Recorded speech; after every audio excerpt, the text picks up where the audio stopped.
আসসালামু আলাইকুম রহমতুল্লাহ। কি অবস্থা সবার, কেমন আছেন? সবাইকে ফ্রম বাংলাদেশের নতুন আরো একটা ভিডিওতে স্বাগতম। তো আপনারা যে বাচ্চা দেখতে পাচ্ছেন এগুলো হচ্ছে অরিজিনাল খাকি ক্যাম্বেল হাঁসের বাচ্চা, যেটার বয়স আজকে মাত্র 3 দিন। তো আজকে বাইরে প্রচুর রোদ থাকার কারণে আমরা বাচ্চাগুলোকে ফার্ম থেকে বের করে বাইরে দিচ্ছিলাম যাতে শরীরটা ঝরঝরে থাকে। তো বাইরে দেওয়ার কয়েক ঘন্টা পরে দেখতে পারলাম চারপাশটা অন্ধকার হয়ে আসছে, মনে হচ্ছে যে বৃষ্টি হবে, যার জন্য বাচ্চাগুলোকে আমরা আবার ফার্মের ভিতরে ঢুকিয়ে দিলাম। ঢুকানোর পরে আমরা আমাদের যে খাকি ক্যাম্বেল বড় হাঁসগুলো আছে এইগুলা যে ঘরে রাখি ওই ঘরটা পরিষ্কার করা দরকার, যার জন্য ঘরটা পরিষ্কার করতে আসলাম। এখানে আমাদের আগে কোয়েল পাখি ছিল, পরবর্তীতে আমাদের যে গরু ছিল গরুটা বিক্রি করার পরে খাঁচাটা নিয়ে আমরা গরুর ঘরে রাখছি, যার জন্য এখন বড় হাঁসগুলো আমরা এখানে রাখতেছি।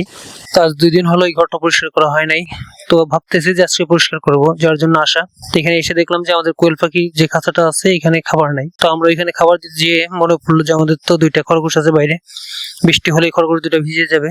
পরে আমরা যে খরগোশ 2টাকে নিয়ে খাঁচার ভিতরে রেখে দিলাম, রেখে দিয়ে আমরা এই ঘরটা পরিষ্কার করলাম। পরিষ্কার করতে না করতেই দেখি যে বাইরে থেকে বৃষ্টি পড়া শুরু হয়েছে, আলহামদুলিল্লাহ। তো আমাদের কাজও প্রায় শেষ, বৃষ্টিও শুরু। তো আমরা বৃষ্টিতেও ভিজলাম, কাজটাও শেষ করলাম। আর এই হলো আমাদের কোয়েল পাখি, সম্পূর্ণ নতুন রানিং ডিমের পাখি, সবগুলো মহিলা। তো আমরা চাচ্ছি যে এইগুলা হাত বদল করবো। তো আপনাদের যাদের প্রয়োজন চাইতেছেন রানিং পাখি দিয়ে বা মহিলা পাখি দিয়ে ফার্ম শুরু করবেন, তারা চাইলে আমাদের সাথে যোগাযোগ করতে পারেন। তো আজকে ভিডিও এই পর্যন্ত। সকলে ভালো থাকবেন, সুস্থ থাকবেন। আল্লাহ হাফেজ।